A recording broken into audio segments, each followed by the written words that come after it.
3 floors of a block of flats and 1 missile. Какая жесть. The capital, Kyiv, today. 2 people were killed and more were injured.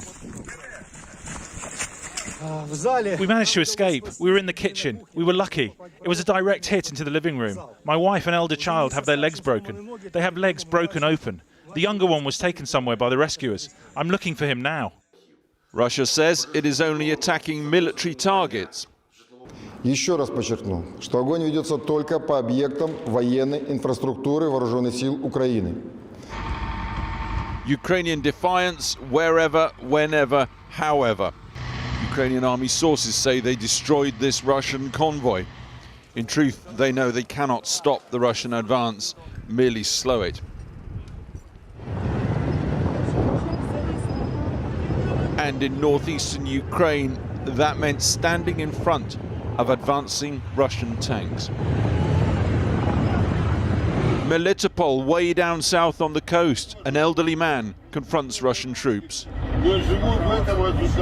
He says, "This is my country, my country. Don't you have problems in your own country?" I don't actually see a total overrunning of a country which is almost the size of France, with 45 million people in it plus. And so that's no simple undertaking, even for the post-Soviet army of Russia. Russia's Foreign Minister Sergei Lavrov says they don't want to occupy Ukraine. But check that against delivery. His line manager, of course, said they wouldn't invade. This from Belarus, trainloads of pain. Russia armor on the move. What we've seen in Ukraine, a fraction of what remains available. America offered to evacuate the country's president. He said, "I don't want a ride, I want ammunition." Ніяку зброю ми не складемо. Будемо захищати нашу державу, тому що наша зброя – це наша правда. Наша правда в тому, що це наша земля, наша країна, наші діти. І ми все це будемо захищати. Ось і все. Ось це і є те, що я хотів вам сказати. Слава Україні! Ukraine is under invasion from the north via Russia's client state Belarus, from the east via Russia itself, from the south via Russia's Crimea Peninsula and the Sea of Azov. Inside Ukraine, the key thrust is south from Belarus, approaching the capital Kyiv from the north, east and west. Ukraine's second city, Kharkiv, same tactic, now gradually being surrounded. South, the key port city, Mariupol. The Pentagon says an amphibious assault here has landed thousands of Russian troops. It's believed these forces will then link up northeast in Donetsk and Luhansk, the breakaway areas of East Ukraine. Even relocated Western embassies way out west in Lviv are now threatened by invasion routes south from Belarus. Lviv today, queues again, civilians signing up as soldiers. Tellingly, national conscription no longer functions. It's locals defending their locale as best they can. Overnight, Russia in a minority of 1. Of course, Moscow vetoed the UN's condemnation of Putin's war, but China's abstention a diplomatic crumb of comfort for the West. Last night was the most horrific for Kiev since, just imagine, 1941, when it was attacked by Nazis. Since then, Turkey has moved to ban Russian warships from the Black Sea, and France intercepted this freighter in the Channel, bound for Russia under sanctions rules. East to Berlin, Poland and Lithuania want more, much more from Germany than sending Ukraine 5,000 helmets. 5,000 helmets? This must be a joke. Das ist ein Witz. Das muss ein Witz sein. We have to deliver real support for the Ukrainian population. All the while, Russian TV is showing more armour crossing, this, it said, into the disputed Luhansk region in the east of the country, as Russia at home assaults social media, restricting some access to Facebook. For millions of Ukrainians, another night tonight will be in cellars, bunkers, Kiev's underground system. Nights they could not have imagined even a week ago. And here, one new Ukrainian life began, again with a mum who could scarcely have imagined this so recently. Above ground, they stream out west in the precious uncurfewed hours of daylight to Poland, to Romania, to safety. Well, as Russian troops continue advancing into Ukraine, they are meeting stiff resistance from Ukrainian forces backed by newly armed volunteers. Our international editor, Lindsay Hilsum, drove south from Dnipro to the city of Zaporizhia. She's back in Dnipro now. Lindsay. Kathy, the lights have just gone out on the street where I am as the curfew has come into force. The strategy of defiance here hasn't yet made contact with the enemy. But I keep thinking today about morale. What is the morale and motivation of the Russian forces? Because all this time they've been told that they were not going to invade Ukraine. They were on exercises. President Putin was clear that wasn't what they were going to do. And yet that is exactly what they've been told to do. And many of those Russian soldiers, well, they will have had grandparents who are Ukrainian, maybe even one parent Ukrainian, one parent Russian, because these two countries are very wound together. So it is interesting to think what on earth is going through their minds at the moment. We do know what is going through the minds of the Ukrainian Defense Forces. I spent quite a lot of time with them today. I talked to one young man who said, look, I have no nostalgia for the Soviet Union. I wasn't born then. I was born in a free, democratic, sovereign country called Ukraine. And that is what I am here to defend. He was one of the people I met at a checkpoint. This is how our day started. Not over their heads, but straight into their hearts. Volunteers train at a checkpoint south of Dnipro, Ukraine's third city. These are the men from the territorial defense. They're going to defend Dnipro because they know that the Russians could come in from Kharkiv to the north or from the south, from Mariupol. And that's why they're here today, preparing, getting ready, saying they will defend their city to the end. Russian tanks are still 200 kilometers away, but the Ukrainians are digging trenches, ready for the expected assault. The fact that President Zelensky has remained in Kiev despite the obvious risk has encouraged them. President Biden, he said, we can take you from Ukraine, but he's still in Ukraine, he protects with us. So it's very like, you know, we feel this together. So that's important to you, that President Zelensky has remained in Kiev? Yeah, yes. Why is it so important? You know, when the first person of the Ukraine tell to the Russian president, we're ready for you, we're going to protect our land, we're strong. All people here like feel strong with our president. Feel strong. Yeah. Further south, we pass a few military vehicles along a road that's safe, at least for now. We cross the massive hydroelectric dam at Zaporizhia. Soviet forces destroyed it in World War II to hold up the German advance. Could the same happen again?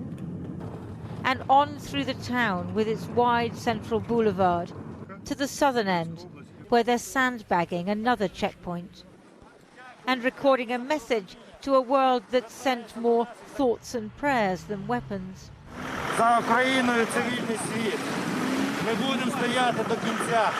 No one could know when the Russians might come. Тільки Всевишній знає. Тільки Всевишній. Як? Тому що їх б'ють і вони кружляють, вони розуміють, що їх Україна б'є їх з усіх сторін. Тому хто як, вони туди, їх там б'ють, вони крутяться, вони як бігають, як загнані криса, забув як англійською, ред. Regular Ukrainian forces have been fighting in Melitopol and Mariupol to the south. They retain control of the cities, but civilians are increasingly anxious. Я как раз нахожусь с восточной стороны Мариуполя, вот, и прилетают, да, и грады, и тяжелая артиллерия. Вот, фронт слышен очень такой интенсивный, особенно под утро. Ночь более-менее была спокойна, тихая даже. Как правило, в 5-6 часов утра начинаются обстрелы вот, обоюдно. Но очень много наших войск, поддержка очень серьезная. Most of his relatives left already, but he was bringing out his elderly father and another important member of the family. It's a David and Goliath struggle, but we remember that parable because David's victory was so unlikely. Normally, it's Goliath who prevails. Lindsay Hilson reporting there. Well, earlier I spoke to the former Ukrainian Defence Minister, Andrei Zagorodnyuk, and I began by asking him if he thought Vladimir Putin was surprised by the extent of the resistance as his forces try to take Kiev. We know that he's surprised. We know that he's surprised because we know how certain he was in his ability to conquer within from 1 to 4 days. And he was absolutely certain that overwhelming power with the manpower and equipment, and particularly air supremacy, so-called, when they can control the air space with the and easily do any types of missile strikes and air strikes. So all that was supposed to totally destroy the Ukrainian ability to defend, and that would be pretty much it. We think it was premature because there were people who were telling like how the things are going to develop. They were telling people how people hate Russia idea of Russian occupation as just a concept that all population will be against the occupants, that armed forces will be working in the groups which would be very difficult to target from the planes, that we have equipment including coming from UK and from other countries, US and so on, which is highly mobile and which can target the armed vehicles, which is the basis for the ground invasion and so on. But they still started that. And now they're clearly failing. So yeah, I think he's surprised. He should be surprised. And we've seen the pictures of ordinary civilians arming themselves, making Molotov cocktails and so on. Are you arming yourself? Are you preparing to fight? Well, every citizen prepares to fight. So different people doing different types of activities. I have to say, every person I know of my friends already have weapons ready. And you yourself? Okay. And that's you put the bullets here, and that's how it works. Right. I was going to ask if you knew how to operate it. I assumed you did. Gun. I'm assuming perhaps you've been trained in is that a Kalashnikov? I'm sorry, I don't know. But... No. This is basically it's a personal gun. It's not Kalashnikov. No, it's for personal protection. So it's not an assault rifle. How long have you had that? You pass through the certain courses and so on, but no, it's not the like a real assault rifle for military. But how long have you had that gun then? That particularly one, like 2 weeks. You've described the Ukrainian resistance and how determined you are to resist the Russian onslaught. So what do you make of the continuing disagreements within the EU over sanctions that, it's too late to stop Ukraine being attacked now, and yet the EU still can't agree on excluding Russia from the SWIFT financial system, for example? What we know is that most of the countries already agreed, so I think it's just a matter of time concerning SWIFT. But generally speaking, yes. Continental Europe, so UK has been always a pioneer of the deterrence measures, so absolutely, and US as well. But the problem with the some of the continental European countries, indeed they were reluctant because they had a very strong financial ties, and they had a lobbying power which was saying, yeah, we need to. But honestly speaking, even they were shocked with the fact that Putin still started the war, because lots of them were thinking that he's bluffing, or he wants to do some compromise, or he will do some very limited campaign and so on. No, he did a full-blown campaign on a number of the activities. And of course, everybody was shocked that it actually happened. But even after that, we've seen that some politicians weren't so happy to move with the really big sanctions, which we do think. If Russia is isolated for the time when their troops are in Ukrainian ground, when it's isolated from the civilized world, when they're losing tens of billions a day of not received revenues, when the banking system doesn't work and so on, we believe that Russian establishment and Russian people will start to apply pressure to say, okay, we need to stop it because we're killing our own country now. And just finally, I wanted to ask what you thought of President Zelensky's conduct. If you think that he's been lauded as a hero by many in the world, do you think it would be advisable for him to leave Kiev now? No, he's not going. To be honest, whatever the advice comes, I mean, he's not going to listen to it. So he's going to stay. I know his kind of personality, and it's not a type of person who runs away. His behavior been exemplary. To be honest, everybody in Ukraine, I mean, honestly, many people are very surprised with the way how he behaves, because he always was. This is his first political job in his life. And lots of people were wondering how he's going to react if the real problem starts, if like a real war starts. But he's leading by example lots of people now. So yeah, it's amazing, to be honest. It's incredible in a way. Andrei Zagorodnyuk, thank you very much for Thank you. joining us. Well, for millions of Ukrainians, life has suddenly turned into an absolute nightmare. A short time ago, I spoke to Alina Kurska, a young woman who lives in Kiev and is now hiding in her flat with her mum and aunt. She began by telling me what she has witnessed and heard in the last 24 hours from her home. Last evening, we heard the alarms. That's why we went with my family to the bomb shelter. So half of the night was spent in the bomb shelter. Then we came back home, and in the morning, we heard large explosions. A rocket missile hit an apartment building just 3 kilometers from my place. And that's really terrifying and awful. So like during the whole day, we're hearing some explosions, we're hearing some shootings. And of course, all the time we are on the alarm, ready to go to the bomb shelter in case need be. What's going through your mind now, Alina? It's hard to believe that this situation is happening with a democratic state in the 21st century. And you live with your mum and your aunt, don't you? I wonder, are you thinking of escaping with them? Are you thinking of fleeing? You know, for now, it's hard to realize because I live in Kiev, and these days Kiev became like a hot zone of the conflict. So there are fights in almost in all regions of Kiev. And even if we want to go, for example, to the train station, like it's not safe to go on the roads. I know that there are some trains which are evacuating people to the west, but still it's not safe to be on the roads. Do you feel that, you know, last night, did you get any sleep in the underground shelter? We didn't get any sleep in the shelter because, you know, when you feel so frightened, it's hard to sleep.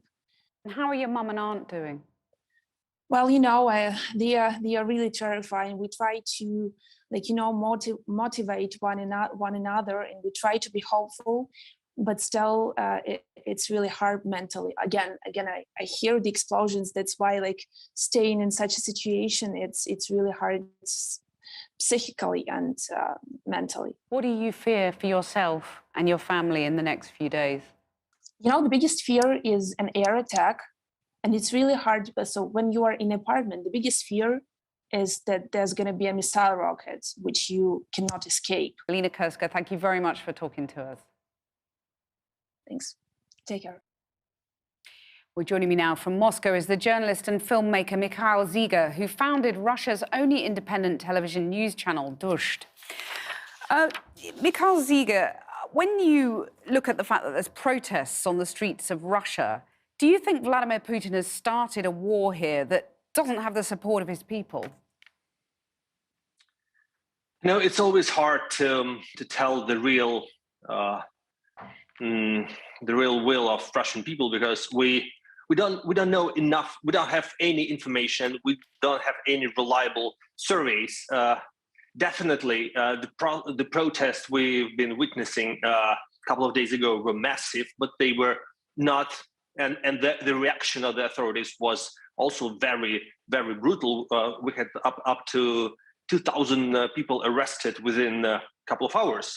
According to the latest survey, I cannot fully trust, but still the numbers are very surprising. About 50% of all the participants disapprove and disagree with the war. That's probably the highest amount of people verbally and vocally disapproving Putin's policy. And, you know, and at the same time, people are definitely very polarized on the social media.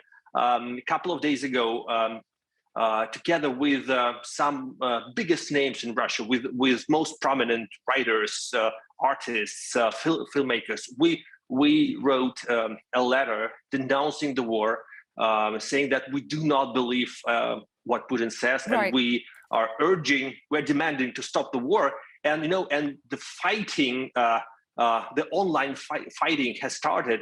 I'm getting personally lots of demands. You burn in hell and you leave and go to Ukraine. At the same time, thousands of people are writing me on a daily basis, asking me to add their signatures, to add their names under that letter. Right, so very polarised. But is there a more unity on the opposition to the fact that the sanctions are going to really harm Russia's economy? Is that worrying people? It's hard. It's hard to tell if. It's hard to tell. Have we really realized what has happened? Because many people understand that the world we know has been ruined. We many of us understand, including myself. I think that our country, that everything is over. That the future we've been hoping for is over. Russia will never be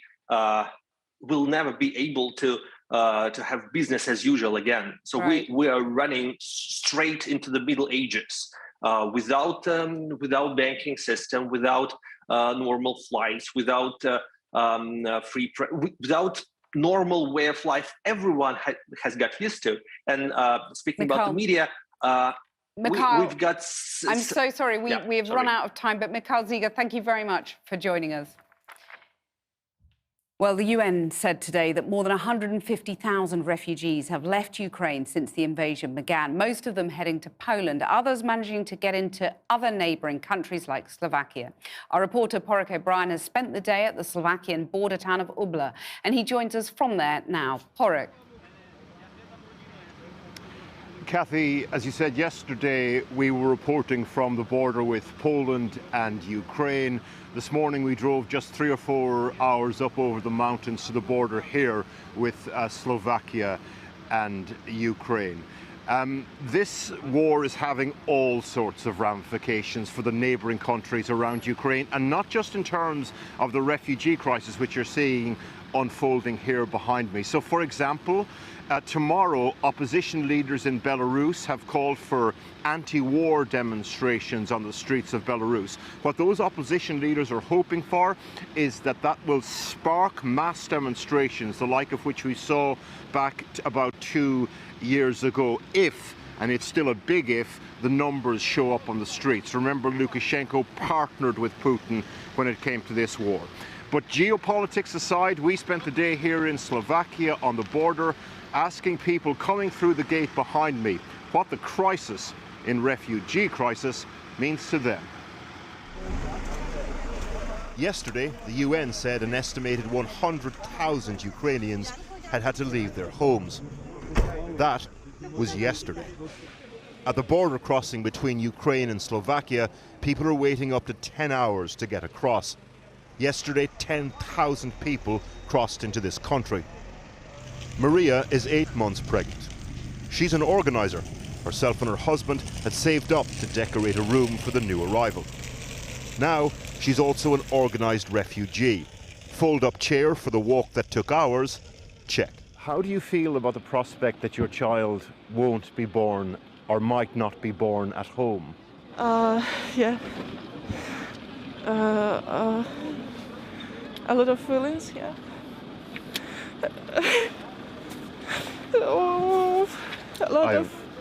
Sorry, I understand. If there will be a case to return in a month, like previously, like before the birth, like giving a birth, if I would have such option, I would do with that really like happily, seriously. Would you? For sure, yeah, because I really want to see my husband, dog, and everywhere, like seriously, yeah. Yeah. So it is like, for me, it is like better than to be here because, like 8 months, I don't have any money because we had renovations. We didn't expect to have any war or something like that. Thousands and thousands of people are coming across from Ukraine into Poland, Hungary, Romania, Moldova, and Slovakia. So the queues here on the Slovakian side aren't quite as long as on the Polish side, but the queue on the other side of the gate here, we're talking about people waiting for about 10 hours or so. In this part of the world, solidarity just doesn't come in the shape of lethal aid or rhetoric, by the way. The Slovakian government has announced that people arriving here like these people will get free healthcare, they will get temporary work visas, and they will be given free transport. So a real sense of a country and civic society rallying together. Vladimir is waiting for his mother. She's been in the queue for hours. His father, at 57, just inside the conscription age of 18 to 60, is staying in Ukraine to defend his neighbourhood. Their son has been living and working in Poland for the last 8 years. Some my other relatives, they refused to leave the town, unfortunately, and now they have. And what about your father? Is he going to leave?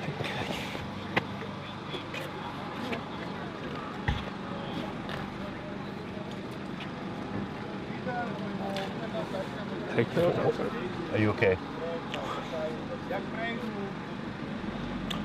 No, I'm not. At least I will see my mother soon. The people we met were incredibly resilient, being strong for themselves and those fighting back home. There are layers to the anguish of having to leave, though. The leaving is just the start of it. Because then come the questions. If I ever return, what sort of country will it be? And if I do go back, who will be waiting for me? Well, joining me now is the German MEP David McAllister, who's chair of the European Parliament's Foreign Relations Committee. Mr. McAllister, Germany is belatedly agreeing to exclude Russia from the SWIFT financial system. I just wonder, other countries signed up quite a while ago. What took Germany so long?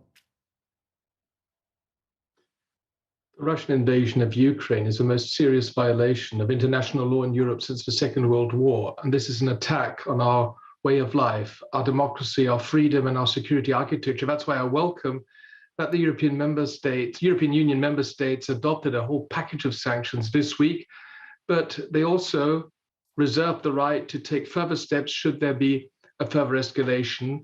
And one of the things which is still on the table is, of course, to exclude Russia from the SWIFT system. And I believe that this will come, and it has to come.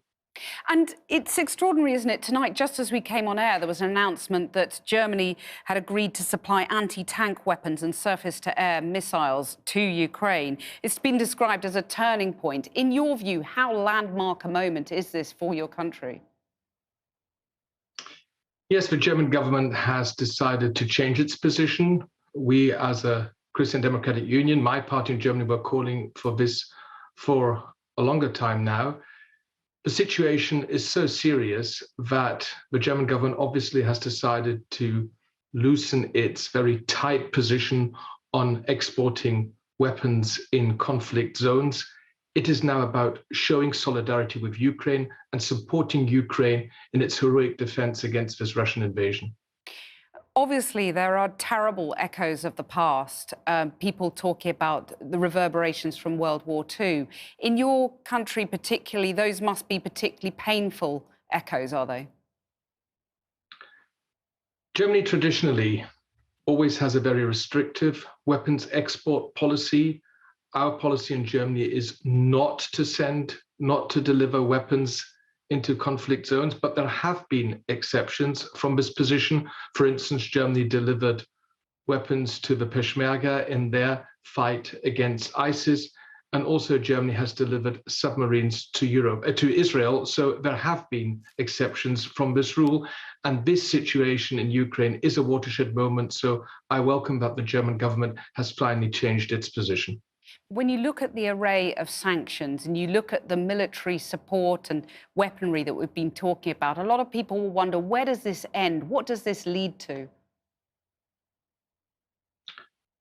The European Union, in close coordination with our allies, the United States, Canada, the United Kingdom, and other like-minded partners like Japan and South Korea or Australia, have adopted a sanctions package which is unprecedented, and this will hit the Russian economy hard. But still, in light of recent developments, in light of the latest attacks against civilian areas, residential areas, and civilian infrastructure, I believe that a further package will be necessary, and this includes to exclude Russia from the SWIFT system. I could also think about a ban of Aeroflot flights into EU territory. But there will also be reprisals, won't there, for European economies? You know, Russia will hit back. Yes, Russia will try to hit back, but I believe that our sanctions will hit Russia much harder, especially because the European Union is the largest economic trading partner of Russia. But of course, we will have to bear the consequences. But it's now showing solidarity with Ukraine, and it's about defending European democracy, the rule of law, and the whole peace and security architecture